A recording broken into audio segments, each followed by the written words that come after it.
Assalamualaikum dan salam Frakku sayang bersama saya Fatin Syahira Rosti. Tumpuan berita pembinaan projek empangan hidroelektrik Baleh di Kapit yang dijangka siap pada 2026 kini mengikut jadual. Premier Sarawak Datuk Patinggi Tan Sri Dr. Abang Abdul Rahman Zohari Tun Datuk Abang Openg berkata, walaupun mengalami sedikit kelewatan akibat pandemik COVID-19, pembinaan projek itu sedang berjalan lancar. Kita pun jadual balik 2026. 2026 baru siap. Memang mengikut rancangan 26 2026. Lancar. Sekarang tu lancar lah, jalan lancar. Hanya waktu COVID lagi ada masalah. COVID kita siap bekerja. Nombor duanya selepas COVID pun kita ada masalah bekerja.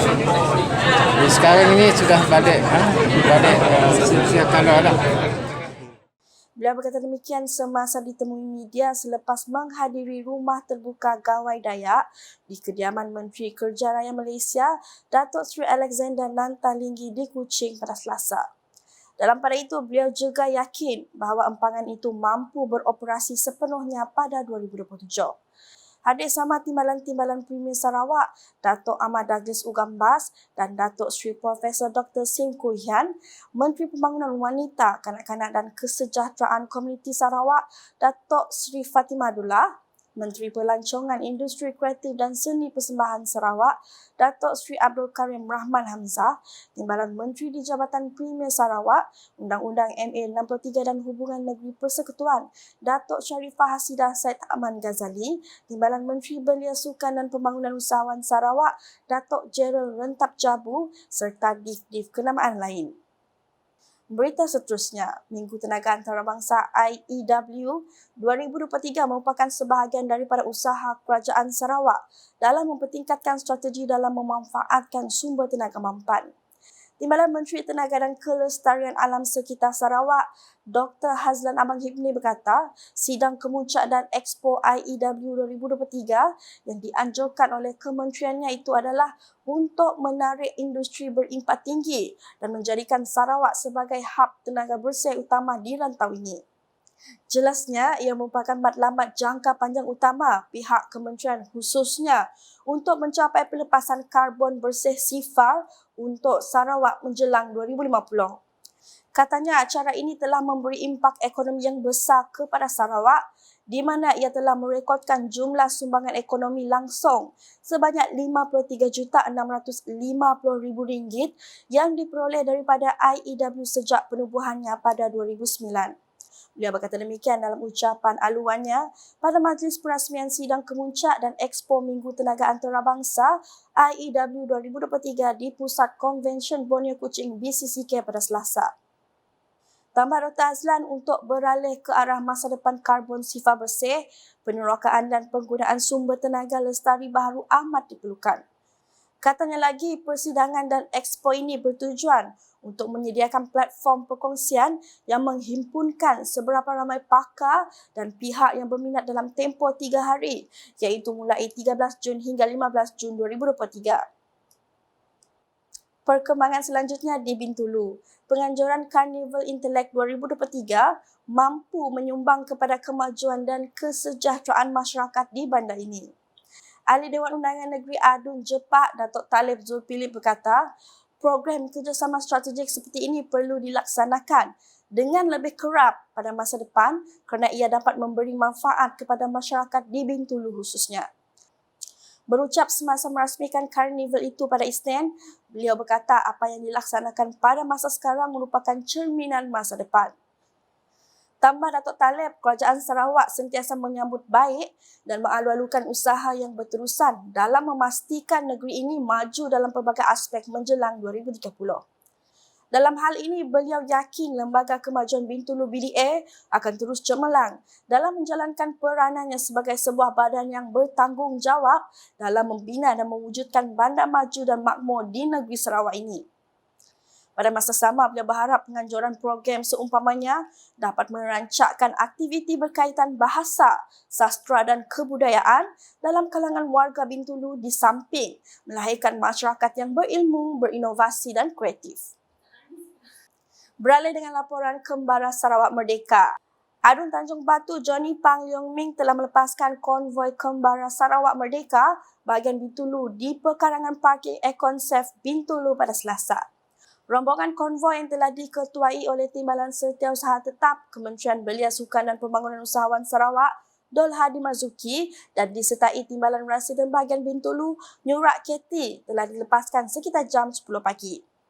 Ia melibatkan sebanyak 20 motosikal berkuasa tinggi, 20 kenderaan pacuan 4 roda, sebuah bas dan sebuah motorhome.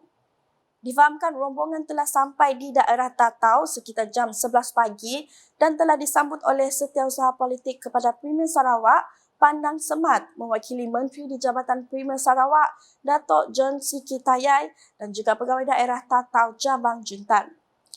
Dalam pada itu, pihak pejabat residen bahagian Bintulu menzahirkan ucapan penghargaan dan terima kasih kepada peserta konvoi Kembara bahagian Bintulu yang telah menyokong dan menyertai program sejak dari kampung Nyalau sehingga ke daerah Tatau.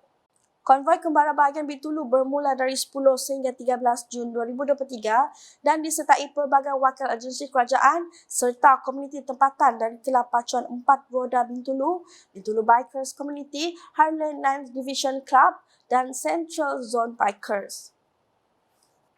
Sementara itu, konvoi Kembara Sarawak Merdeka bahagian Bintulu selamat tiba di Dewan Sukan Tatau sekitar jam 11.30 pagi Selasa.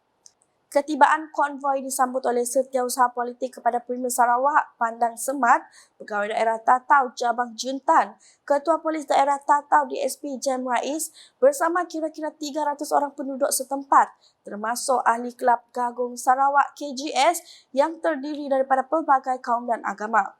Acara sambutan itu dimeriahkan dengan persembahan tarian kebudayaan oleh kumpulan Tandak Remang dari Sekolah Menengah Kebangsaan SMK Tatau. Berucap ringkas, Pandang Semat menzahirkan rasa syukur beliau dengan kestabilan politik yang dipimpin oleh Premier Sarawak, Datuk Patinggi Tan Sri Dr. Abang Abdul Rahman Zohari Tun Datuk Abang Openg di bawah kerajaan gabungan Parti Sarawak GPS sehingga memacu kemajuan dan kegemilangan di rantau ini. Katanya semangat perpaduan yang digalakkan dalam kalangan masyarakat majmuk telah mewujudkan sikap saling memahami antara satu sama lain dan memperoleh suasana kehidupan yang selamat.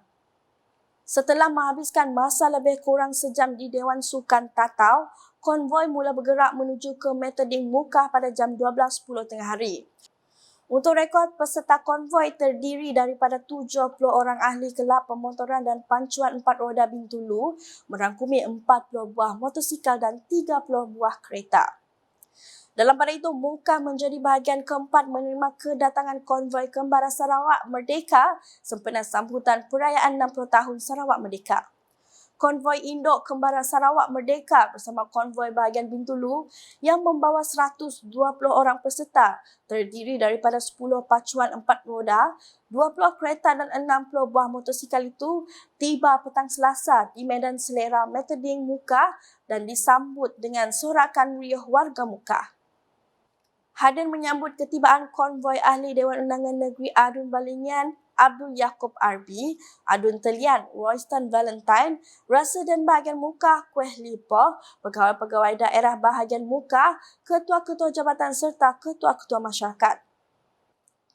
Abdul Yaakob dalam ucapannya berkata pihaknya amat berbesar hati menyambut kedatangan konvoi Indo ke Mukah memandangkan program ini adalah sambutan perayaan 60 tahun Sarawak Merdeka yang julung kali diadakan dan disambut di seluruh Sarawak. Katanya pelbagai aktiviti telah dirancang bagi memeriahkan sambutan di Mukah, antaranya pameran digital 60 tahun Sarawak Merdeka, gerai jualan usahawan, program sukan masa Sarawak aktif dan banyak lagi. Dedahnya majlis perasmian pameran digital dan flag off konvoi akan disempurnakan oleh Menteri Pembangunan Wanita, Kanak-kanak dan Kesejahteraan Komuniti Sarawak, Datuk Sri Fatimah Abdullah pada 17 Jun ini di Dewan Suara Musra Mukah. Terdahulu, Abdul Yaakob dan Royston menyaksikan sesi serah terima bendera daripada residen bahagian Bintulu Nyurak Keti kepada residen bahagian Mukah. Sekian edisi Tengah Hari bersama saya Fatin Syahira Rosti. Berita lebih lanjut boleh didapati di semua platform media sosial UKAS termasuk portal ukas.sarawak.gov.my dan UKAS channel di YouTube. Sebelum mengakhiri buletin UKAS, saksikan sorotan rumah terbuka Gawai Dayak di kediaman Menteri Kerja Raya Malaysia Datuk Seri Alexander Nantalingi di Kuching pada Selasa. #menyebar fakta. Salam UKAS.